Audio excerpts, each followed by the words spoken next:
అండి. Welcome to Durgamu life channel. చూడ్డానికి చేప ముక్కల్లా అనిపిస్తున్నాయా? కాదండి.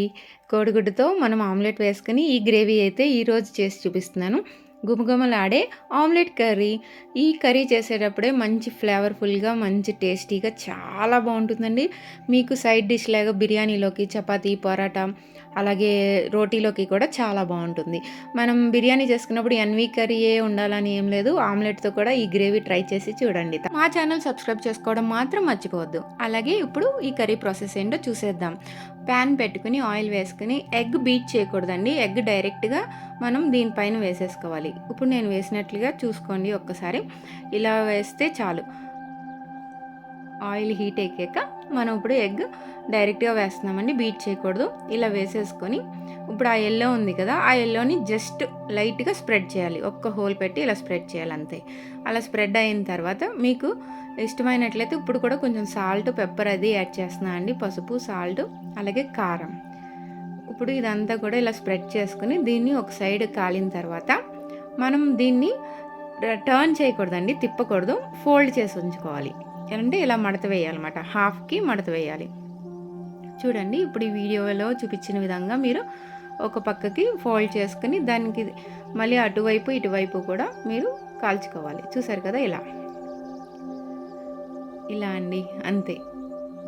ఇలా ఫోల్డ్ చేసుకొని మనం 2 సైడ్స్ కూడా దాన్ని ఇది చేసుకోవాలి. మీరు ఆమ్లెట్ వేసిన తర్వాత తిప్పకుండా ఇలా ఫోల్డ్ చేసుకుని 2 సైడ్స్ కూడా మళ్ళీ కాల్చుకొని ఈ ఆమ్లెట్స్ అన్నీ కూడా ఇలా పక్కన పెట్టుకోవాలి. మీకు ఎంతమంది ఉంటే అంతమంది, ఎన్ని ఎగ్స్ కావాలనుకుంటే అన్ని ఎగ్స్ ఇలా ఒక్కొక్క ఆమ్లెట్ కూడా మీరు వేసుకుని రెడీ పెట్టుకోవాలండి కర్రీ ప్రాసెస్ ముందు. ఇప్పుడు చూసారు కదా, ఇప్పుడు కూడా ఇంకొక ఆమ్లెట్ వేసి చూపిస్తున్నాను. సేమ్ ఇంతేనండి. జస్ట్ ఆ ఎల్లోకి ఒక్క హోల్ ఇలాగ అది కొంచెం స్ప్రెడ్ అవ్వాలండి అంతే.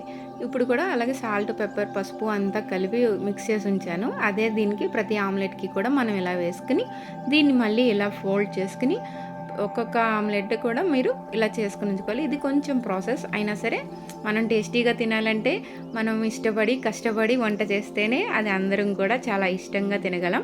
చాలా మనస్ఫూర్తిగా తింటేనే కదా మన ఫుడ్ కూడా మన ఒంటికి పడుతుంది. ఇలాగండి ఇంతే. నేను 5 ఎగ్స్ తీసుకున్నాను.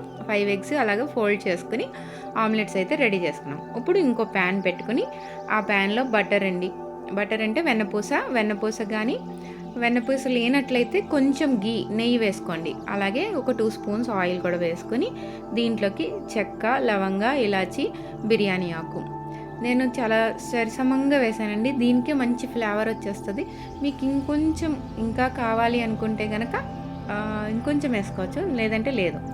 జీడిపప్పు అలాగే కట్ చేసిన ఆనియన్స్ ఇలాగ పొడిగ్గా కట్ చేసుకుని వేసేసుకోండి. ఇవన్నీ మగ్గిన తర్వాత మనం పేస్ట్ చేస్తాం, అందుకని మనకి చిన్నగా తరుక్కోవాల్సిన పని ఏం లేదు. ఆనియన్స్ని పొడిగా స్లైసెస్ కింద కట్ చేసుకుని ఇలా మగ్గించాలండి. ఈ ఆనియన్స్ అంతా బాగా ఫ్రై అవ్వాలి, కలర్ చేంజ్ అవ్వాలండి. మంచిగా కలర్ చేంజ్ అయితేనే మనకి కర్రీ కూడా మంచి ఫ్లేవర్ టేస్టీగా వస్తుంది, బాగా టేస్టీగా వస్తుంది. ఇప్పుడు లిడ్ అయితే క్లోజ్ చేసుకుని అవి కలర్ అంతా చేంజ్ అయ్యే వరకు బాగా మగ్గించుకుందాం. మీరు కనుక మా వీడియోస్ కనుక చూసినట్లయితే అలాగే ట్రై చేసినట్లయితే ప్లీజ్ కామెంట్ చేయండి. కామెంట్ చేయడం మాత్రం మర్చిపోవద్దు. అలాగే మీ లైక్స్ని కూడా మాకు అందించాలని కోరుకుంటున్నాం. అలాగే మా ఛానల్లో ఇంకా చాలా రెసిపీస్ కూడా యాడ్ చేశాయండి. అవి కూడా మీరు చూడండి, ఒకసారి విజిట్ చేయండి. మీకు నచ్చినట్లయితే ప్లీజ్ లైక్ చేయండి. ఇప్పుడు ఆ ఆనియన్స్ చూసారు కదా, అలాగా కలర్ చేంజ్ అయిపోవాలండి. కలర్ చేంజ్ అయిన తర్వాత ఒక 3 టమాటో సైడ్సే యాడ్ చేసుకున్నాం. ఆనియన్స్ నా కర్రీకి తగ్గట్టుగా నేను కట్ చేసుకున్నాను. మీరు కూడా చూసుకొని అలాగే కట్ చేసుకోండి. టమాటాలు కూడా బాగా కుక్ అవ్వాలి. కుక్ అయ్యే వరకు లిడ్ క్లోజ్ చేసి ఉంచుకోండి. అలాగే ఇప్పుడు ఒక స్పూన్ అల్లం వెల్లుల్లి పేస్ట్ వేసుకుని అది కూడా బాగా మిక్స్ చేసుకోండి. వెల్లుల్లి పేస్ట్ పచ్చివాసన అంతా పోయేదాకా బాగా కలుపుతూ మిక్స్ చేసుకుని కుక్ చేసుకోండి. మళ్ళీ లిడ్ క్లోజ్ చేసి కాసేపు కుక్ చేసేయండి. ఇలా కుక్ చేసుకున్న దాంట్లోకి మనం ధనియాల పొడి, జీలకర్ర పొడి, అలాగే రాక్ సాల్ట్, అలాగే కారం, కొంచెం సోంపు ఇలాగ అన్నీ ఒక్కొక్క స్పూన్కి తీసుకుని పెట్టుకుని ఉంచుకున్నాను కదా, ఇదంతా కూడా దీంట్లో వేసుకోవాలండి. మీరు ఒకవేళ కారం ఇష్టం లేనట్లయితే దీంట్లో ఎండుమిరపకాయలు కూడా వేసుకొని డైరెక్ట్గా ఆ ఫ్లేవర్తో కూడా మీరు బ్యాలెన్స్ చేసుకోవచ్చు. సోంపు ఆప్షనల్ అండి, లేనట్లయితే పర్వాలేదు, నో ప్రాబ్లం. కొంచెం ఫ్లేవర్ బాగుంటుందని వేసాను. ఈ గ్రేవీ రెడీ చేసేటప్పుడే మీకు మంచి ఫ్లేవర్ స్మెల్ అయితే ఇల్లంతా గుమగుమలాడిపోద్దండి. తప్పకుండా ట్రై చేసి చూడండి. ఇప్పుడు కొంచెం పసుపు వేసుకొని ఇదంతా కూడా బాగా మగ్గించాలండి. ఇలా మగ్గించిన తర్వాత మనం దీన్ని మళ్ళీ చల్లారి పెట్టుకుని మిక్సీ జార్లోకి తీసుకోవాలి. మిక్సీ జార్లోకి తీసుకుని పేస్ట్ లాగా చేసుకోండి. చాలా ఈజీ ప్రాసెస్ అండి, పెద్ద పని ఏం కాదు. కొంచెం ఆమ్లెట్లు వేసుకుని ఈ గ్రేవీకి రెడీ చేసుకుంటే అంతే, చాలా సింపుల్గా, చాలా టేస్టీగా. అసలు బిర్యానీలోకి మీరు ఎన్వి కర్రీ లేకపోయినా ఈ కర్రీతో చాలా ఇష్టంగా తింటారు. ఇప్పుడు మళ్ళీ ఇదే ప్యాన్లో ఆయిల్ వేసుకుని కట్ చేసుకున్న ఆనియన్స్, చిల్లీస్ వేసుకోండి. కొంచెం ఆనియన్స్ బైట్స్ తగిలితే బాగుంటుందని చెప్పి నేను మళ్ళీ కట్ చేసుకున్న స్లైసెస్ కింద ఆనియన్స్ వేసుకున్నాను. అంటే ఫుల్ గ్రేవీ లాగా, పేస్ట్ లాగా కాకుండా మన ఆనియన్స్ కూడా తగిలితే బాగుంటాయి కర్రీలో, అందుకే మళ్ళీ ఆనియన్స్ కూడా వేసుకున్నాను. ఈ ఆనియన్స్ మగ్గేలోపు మీరు ఇందాక మనం తయారు చేసుకున్న మిశ్రమాన్ని పేస్ట్ లాగా మిక్సీ వేసుకుని రెడీ చేసుకుని ఉంచేసుకోండి. నేనైతే రెడీ చేసేసాను. ఇప్పుడు ఈ ఆనియన్స్ మగ్గిన తర్వాత ఆ పేస్ట్ దీంట్లోకి యాడ్ చేస్తున్నాను. చూసారు కదా, ఇలా సాఫ్ట్గా పేస్ట్ లాగా యాడ్ చేసేసుకోవాలి. కొంచెం వాటర్ యాడ్ చేసుకుని, మీకు ఒకవేళ టమాటోతో అవ్వకపోతే కొంచెం వాటర్ కూడా యాడ్ చేసుకోవచ్చండి.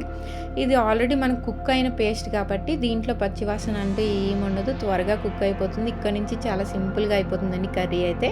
చూసారు కదా, మిగిలిన గ్రేవీలో కూడా కొంచెం వాటర్ వేసుకుని బాగా మిక్స్ చేసుకుని దీంట్లోకి యాడ్ చేసేసుకున్నాం. మీకు ఆల్రెడీ దీంట్లో జీడిపప్పు వేసేసాం కాబట్టి ముందుగానే మనకి థిక్గా వచ్చేస్తుందండి. సో వాటర్ కన్సిస్టెన్సీ మీరు చూసుకొని లూజ్గా అయ్యే వరకు ఉంచుకొని దీంట్లోకి వాటర్ వేసుకొని ఇలా లిడ్ క్లోజ్ చేసుకుని మరగనిద్దాం. మరిగించిన తర్వాత మనం ముందుగా రెడీ చేసుకున్న ఆమ్లెట్స్ని అయితే దీంట్లో వేసుకోండి. చూసారు కదా, అలా ఒక్కొక్క ఆమ్లెట్ దాంట్లో వేసుకుని ఆ కర్రీ ఫ్లేవర్ కూడా ఆమ్లెట్కి మీకు వచ్చేస్తుంది. అందుకే ఇలాగ వేసుకుని అన్నీ రెడీ చేసేసుకోండి. ఎంతేనండి, చాలా సింపుల్ ప్రాసెస్, మీకు చాలా ఈజీగా, చాలా టేస్టీగా వచ్చేస్తుంది కర్రీ అయితే. తప్పకుండా ట్రై చేయండి. నేను కొంచెం కొత్తిమీర కూడా యాడ్ చేసి లిడ్ క్లోజ్ చేసి కుక్ చేయండి.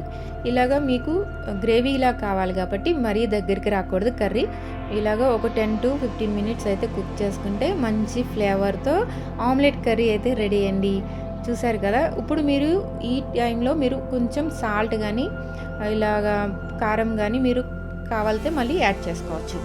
అంతేనండి, చాలా సింపుల్. ఇంతే ప్రాసెస్ రెడీ అండి. ఇలాగా మీరు సర్వ్ చేసేసుకోండి. చాలా సింపుల్ ప్రాసెస్.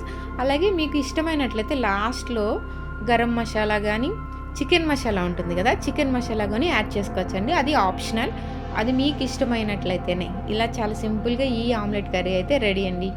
ఎలా ఉందండి కర్రీ? మీరు కూడా ట్రై చేసి తప్పకుండా మాకు కమెంట్ చేయండి. అంతేనండి, చాలా సింపుల్ ప్రాసెస్. ఇది బిర్యానీలోకి, రోటీలోకి, చపాతీలోకి, పరాటాలోకి చాలా టేస్టీగా, చాలా సూపర్గా ఉంటుంది.